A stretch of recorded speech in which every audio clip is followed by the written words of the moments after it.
Ito po, mag-unbox tayo ng Mitsushi welding machine. Galing po ito sa Lazada. Sa Lazada po galing.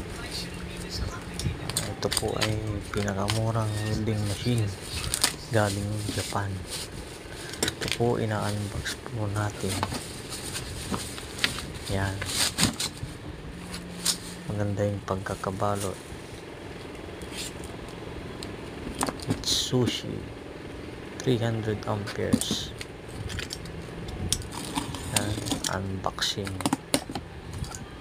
Tingnan po natin yung laman kung kompleto. Meron po siyang negative at positive. Ito po yung handle ng shear. Tapos yan, toothbrush. Meron ding goggles para hindi ka masilaw. Tapos ito po yung salamin.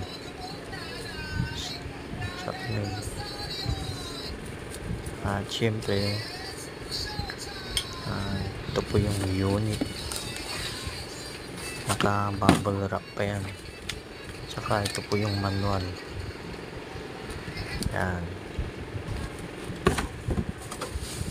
Ito po yung unit. Ayan, wala pong damage for UP. Kaya lang wala siyang strap, hindi binigay yung strap, kulang ng strap. Yan. Yan, unbox muna, saka na lang natin test.